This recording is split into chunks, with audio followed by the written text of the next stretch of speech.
What is up, guys? Welcome back to the channel and welcome to this prediction video. For this one, we will be looking at a fairly important clash taking place in the English Premier League later on this week on the 14th of May as Tottenham Hotspur host Manchester City at the Tottenham Hotspur Stadium.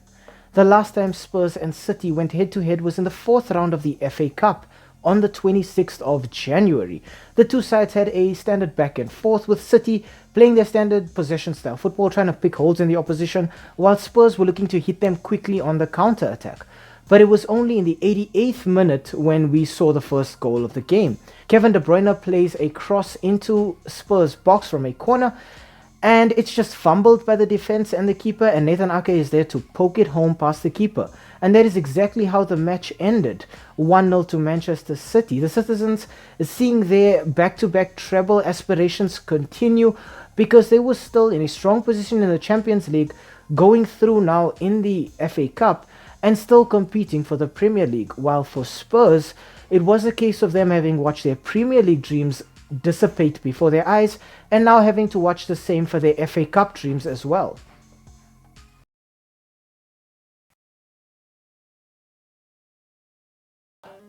We start off our team analysis with the Lilywhites. Now for Tottenham Hotspur, the last 5 fixtures have ended in 1 win and 4 losses. Thankfully, their last match was a 2-1 win against Burnley at their home stadium. In their last 5 fixtures, Spurs have scored just 6 goals, but have conceded more than double that with 14. So it's looking quite leaky for them right now. The standout player for Spurs has got to be Son Heung-min with 17 goals and 9 assists. Right now, I feel like Spurs are expecting a little too much from Son. He's expected to play as the number 10 when they have the ball and are able to play possession, but he's also expected to play as the number 9 when they're counter-attacking. I feel as though, yes, Son can be expected to perform this way in certain matches, but it's not going to work when that is their standard game plan. Next up, I want to talk James Maddison with 4 goals and 8 assists. I expected Maddison to play the number 10 role at Spurs this season. Due to injuries and just an overall lack of consistency, he's missed out on large parts of the season, so hopefully next season is better for him. But in this fixture in particular, I'm expecting Maddison to be able to control the game just a little bit better and distribute the ball where Spurs need it. And finally, I want to talk Dejan Kulusevski with 6 goals and 3 assists.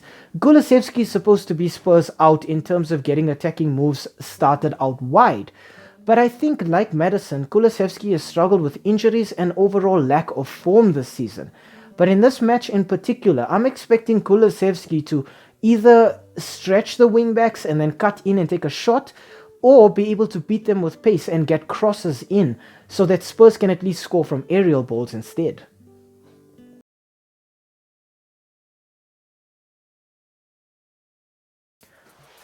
Next up, we look at the away side. Now for Manchester City, the last 5 fixtures have ended in 5 wins. Their last match was a 4-0 win at Fulham. In their last 5 fixtures, City have scored 16 goals and conceded just 1.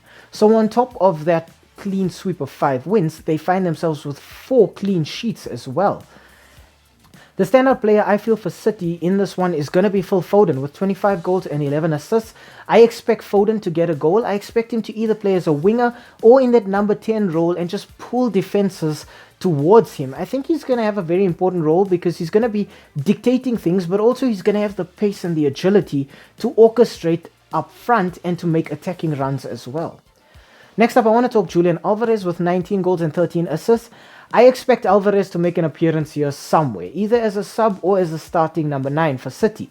But I just feel as though Alvarez gives them a dynamic that Erling Haaland perhaps does not.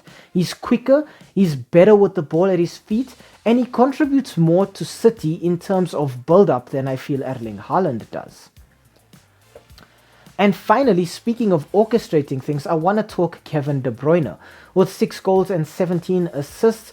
You know De Bruyne's probably going to be the player getting the assist in this one. He's just so good with seeing these attacking moves, dictating play, orchestrating passes, and just conducting the entire tempo of the game.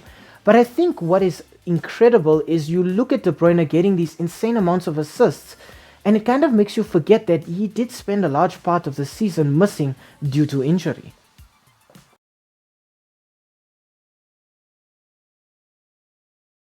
Okay, on to the head-to-head in the S3M2 Verdict. Now, the last 5 clashes between Tottenham Hotspur and Manchester City have ended in 2 wins for Spurs, 2 wins for City, and 1 draw. So it does kind of feel like it's split down the middle here. In these last 5 fixtures, Spurs have scored 9 and City have scored 10. So there too, we can see it's pretty close.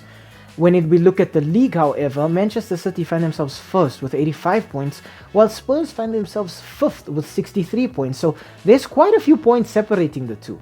In terms of their aspirations, however, Spurs will be looking to go all the way to try and solidify a top 4 spot. If they can finish 4th, they know they are going to have a good chance of playing in the Champions League next season. For City, it's all about the title race right now. City know they have to win every single game. A slip up is not going to be good enough. It's just so that City can continue to stay ahead of Arsenal, who are just 2 points behind them, looking to capitalize on any mishaps at all. Right now, coming into this match, Spurs are looking quite bad. They have been affected by major backline inconsistency. Obviously, the injury of Udogie still affecting them. Romero, I would say, struggling to keep his composure here and there, and it's really affected Spurs to the point where if we look at their last 5 fixtures, Spurs have no clean sheets at all, which means they're really shipping it in at the back and it's looking very, very bad. In terms of their midfield, I don't see creativity, but worse, they're looking fragile. So they're looking easy to predict, but also easy to penetrate. And finally, when you look at their forward play, everything is reliant on Son Heung-min. He either has to create the goal or score the goal, and he can't do both. It's looking very, very bad for Spurs in terms of just their overall team chemistry. When we look at City, however, they look fluid, they look dynamic. Players are getting goals from anywhere. At this point, the most dangerous player for City might even be Guardiola. He's gotten so many goals from defensive positions, but he's also proven that it's not just from set pieces as we usually see with defenders. He played a fantastic move in the build-up to one of the goals against Fulham that he actually scored. It was a great move and it showed that under Guardiola and most of Manchester City's players have become more alert when it comes to picking up their teammates and being able to knit plays together. City have looked fantastic defensively. Just conceding a single goal means they have kept 4 clean sheets in their last 5 fixtures. Spurs, however, seem to be a tricky fixture for Manchester City. Despite the fact that Spurs are lacking massive confidence, lacking massive form and consistency coming into this one, I don't think this is going to be an easy fixture for Manchester City. It will be a case of what is more effective on the day. Spurs looking to sit deep in, defend in numbers, and then counter-attack quickly with players like Maddison, Son, and Kulusevski. Or City just looking to play the patient game and just break Spurs down bit by bit with passes from players like Kovacic, De Bruyne, maybe even Grealish. It just comes down to, I think, who wants it more. And I think, unfortunately, right now, despite the fact that Erling Haaland is on a bit of a dry spell, I do think City come into this one as favourites. I think City just have this ability to grind out results, to get late winners, to get late results. Against Burnley, Spurs had to wait way until the 88th minute, I think it was, or the 83rd minute, to get their winner. And they might get that against Manchester City where they score a goal late, but I don't think it will be enough. I think City have too much firepower, too much confidence, and just too much on the line to let it slip here. I think the final score here ends up being Tottenham 1, Manchester City 3. I think Spurs will score first, but I think City will have the patience to just break Spurs down and just dictate play, move these players around, and catch them when they have defensive lapses and when they're just not concentrating.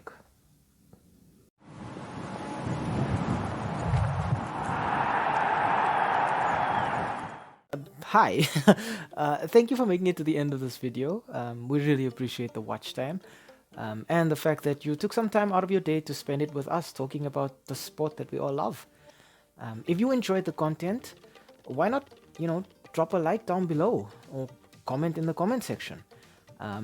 Maybe even consider subscribing to the channel. And I mean, while you are here right now, have a look at some of our old videos too.